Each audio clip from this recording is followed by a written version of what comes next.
Welcome back to TNT Sports, the main man. How are you? I'm sound.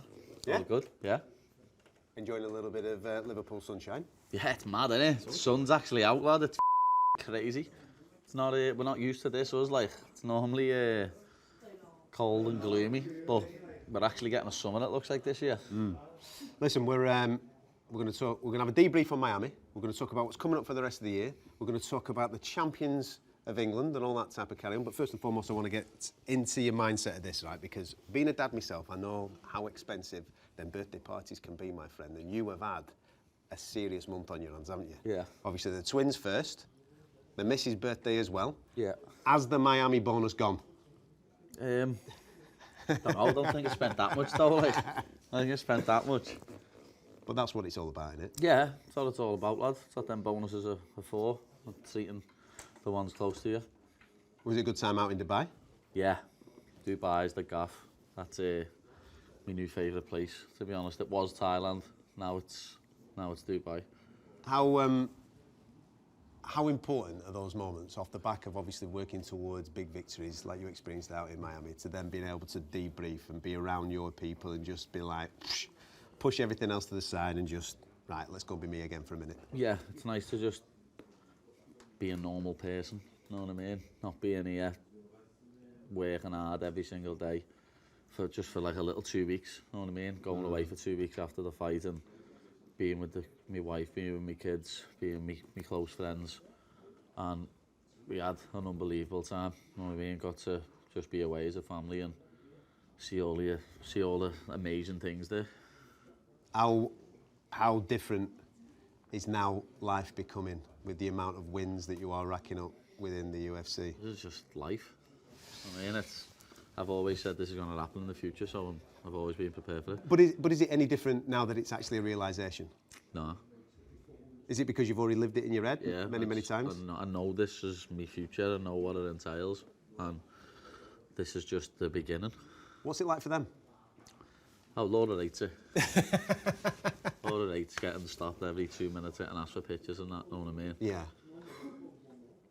But it's part and parcel, you know what I mean? It's just one of them, you've got to get on with. I just always say to people, what's the magic word? Please. That's all you've got to do, isn't it? That's all you've got to do. That's all you've got to do. Miami felt like that you'd lived that previously. I know that maybe it might not necessarily in your head have been Miami. I'm talking about the fight, the event, the occasion. When me and Nick caught up with you pre-event, it felt like you were just going out to the shops, mate. You know what I mean? It felt like you'd lived that on so many occasions. Are you a person that manifests things? Yeah, could say I am. You know what I mean? I don't ever think into it that much, but like it's sunny some nights and I'm in fight camp and I'm going to bed, I lie there for like an hour thinking about different ways I'm going to finish my opponent. And that's what I've done with the Chandler fight. There was so many ways in my head that I was going to finish him, and one of them happened. We've been lucky enough to see you do it pre-UFC in Liverpool on many occasions, where the crowd come out and everybody's bouncing, the wigs are out and everybody's having a good time. We've seen you do it in the UK, we've seen you have a little bit of a flirt with it around the world as well. But to be in Miami and you walk through that curtain and that crowd it felt like it was purely there for you. It was. Yeah, but that's weird. Do you not think that's weird? Like, transatlantic, we're in America. I said that fight week, I was like, you know, Chandler might be fighting in the same state that he trains in every day, but when I walk out, I'm going to be like the home fighter. And I knew it was going to be like that. I just knew, you know what I mean? I knew for a fact I was going to walk out and everyone was going to go wild. I remember when I watched the fight back, I'm sure Joe Rogan says, like, wow, when halfway through the first or second round, son, the crowd's chanting Paddy the Baddy, and I was fighting in America. But it's just me, innit? Did anything in that fight surprise you? That he tried to wrestle. Obviously we prepared for it, but I didn't see it coming. I thought he was just going to try and take my head off like he does with other people. Like, I was close to submitting him once or twice when I was on the bottom. So I was thinking, wow, why is he even doing this? And like, I went for a Kimura, jumped for that flying triangle, and even all the time that he was controlling me, he hardly hit me. You know what I mean? And you need to get damaged, don't you? I think don't know why he tried to wrestle. Everyone's asked me as well, did he feel strong? And I'm like, Not really. Didn't really feel that strong at all. Do you know, like, what's the fallout from the fight, when people obviously make comment on the fight, what is it like now, people paying you compliments, you know, getting on the Paddy train? Because I remember speaking to loads of people in America, this is that I'm kind of targeting, and they'll go, yeah, but when he gets to this level, this'll happen. Yeah. When he gets to this level, this'll happen. Well, now you're at that level. But that's been happening every single fight. Like, it was he won't win in the UFC. Then I won a few fights in the UFC. And then obviously it was he got beat by Jared Gordon. And then it was he won't beat Tony, no matter how washed Tony is. Then it was he won't be in the top 15. And then everyone was saying I was getting knocked out by Bobby Green. And I schooled him. And then it was he'll never be in the top 10. You know what I mean? And apparently every single person I've fought washed as well. They're all old, they're all finished. But Chandler went 5 rounds with Charles Oliveira in November, who's now fighting for the belt. He's got a title shot off beating Michael Chandler, and then I've just absolutely mauled him in April. So less than 6 months later, I put a crazy beat down on Michael Chandler, what Charles Oliveira couldn't do. Do you listen to the noise, though, that comes off the back of it, where people are now starting to flip that narrative a little bit? Some people flip that narrative a little bit, but a lot of people still move the goalposts. Chandler was 38, Chandler or 37, Chandler's washed. He's 2-4 in the UFC. So, he nearly finished Gagey, he nearly finished Poirier, he nearly finished Charles in the first fight, and then survived for 5 rounds. He hardly landed a glove on me. Like, I like Chandler, so I don't even want to say it, but it's a fact. I absolutely schooled him wherever the fight went. All he did was hold me at one point. You know what I mean? He took me down, got up every time, and then reversed him. You know what I mean? I took him down. No one thought I could take him down. Everyone was like, the only way Paddy will win this is if he's on his back and subs him. And I took him down, and I beat him up in a bad way. You know what I mean? Them elbows. Everything we worked in camp just come off, and we knew it would. That's why I know. No matter who I fight, lad, we game plan that well, that I'm going to beat him. You just mentioned there Charles is getting that title shot now. Yeah. Obviously, the title's become vacant since. I didn't think they'd make Islam vacate. Did you not? No. It's not like Ilya. Well, I think we've got such a situation at heavyweight that everybody's got so fed up with an interim and having an undisputed and this debate that's been going on for a long period of time. But if you're making Islam vacate, Jones needs to be stripped. Listen, I'm on that page. You know what I mean? If you're making Islam vacate after 4 defences, fighting people on short notice, you should let him try and be double champ. But if you've no intention of going back down to 155... Hasn't he got no intention of going back down? He's kind of alluded to that If I was Islam, I would have fought Topuria, beat Topuria, and then fought Jack Della in like 4 months later. Because Islam would probably want to headline that Abu Dhabi card. Mm-hmm. Like if he smokes Topuria, like he smoked Moicano and some of the others in the first, second round, he'd be good to go from June, July, August, September, October. Yeah. He'd be good to go in October against Jack Della. If I was Islam, I would have done that. So are you surprised that he didn't fight Topuria at International Fight Week? Yeah, but I can see where he's coming from. He's already beat he beat a featherweight twice, saying he doesn't want to beat another featherweight. But, you know, loads of people think Ilya beats Islam, which I don't. So it would have been nice to see Islam school him. Do you think Ilya beats Charles then? I think he might, to be honest. Charles is a bit chinny, isn't he? You know what I mean? He's had about 40 fights or something. He always gets punched. He always gets cracked. Yeah. So, he's reckless, but he's super exciting. Yeah, he is. And he's dangerous. Exciting. If he gets him down, I can see him winning, because that £10 difference is a big difference. Yeah. 145 to 155, it's a big difference.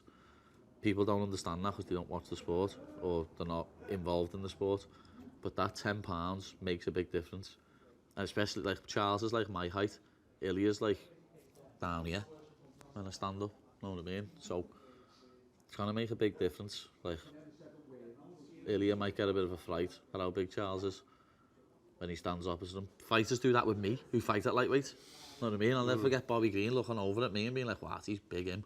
Same with Chandler. Like people thought Chandler was going to be bigger than me, and he just weren't. With that in mind then, because we've got Dustin and Max matched up, does that leave you and Justin Gaethje to dance next? Yeah, that'd be nice. It would.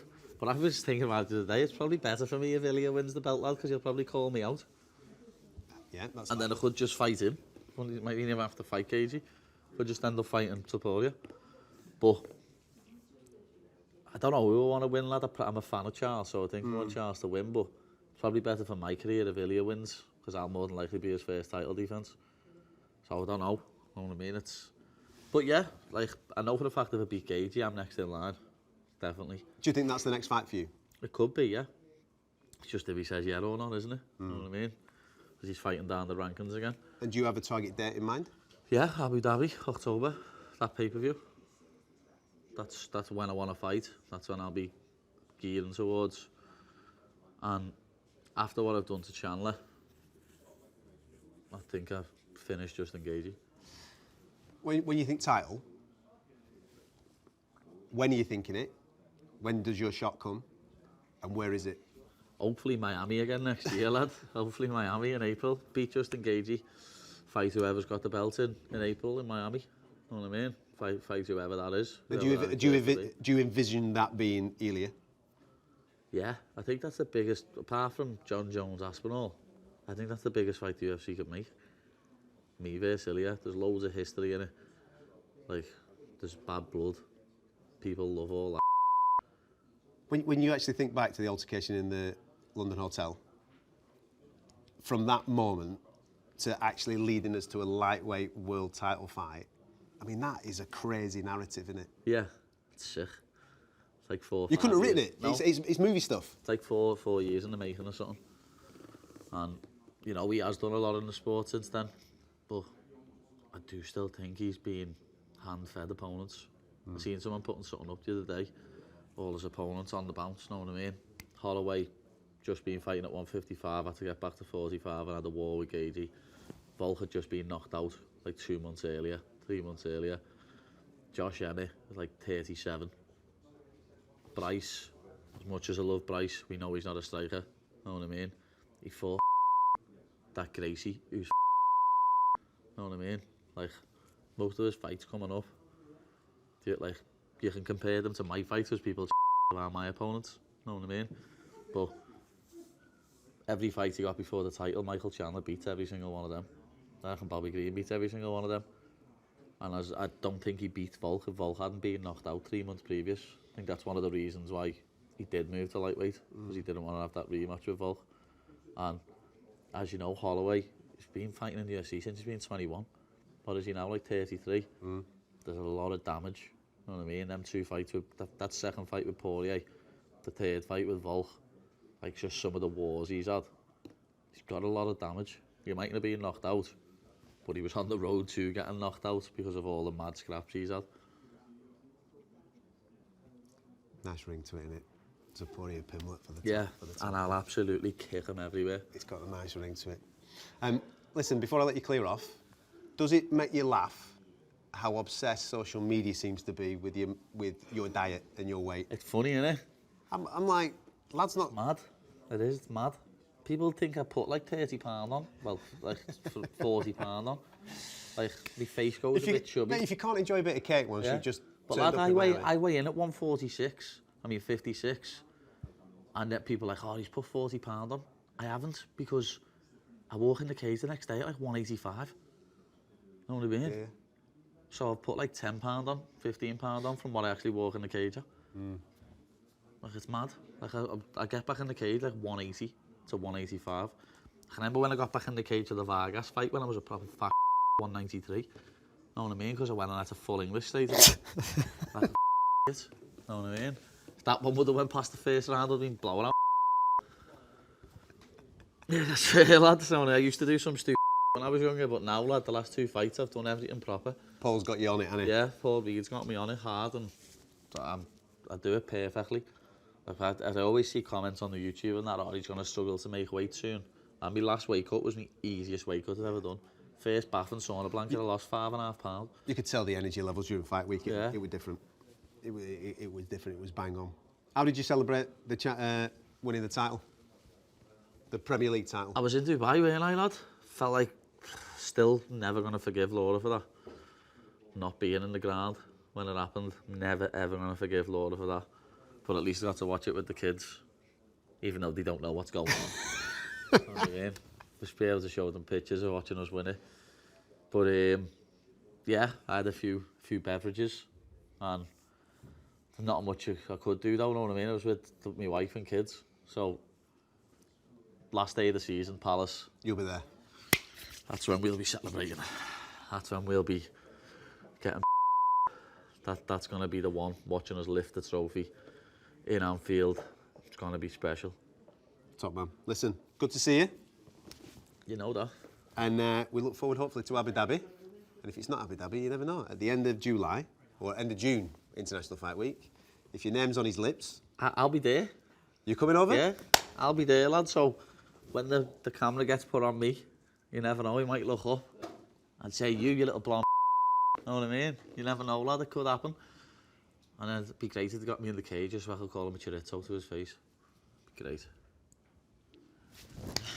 Top man.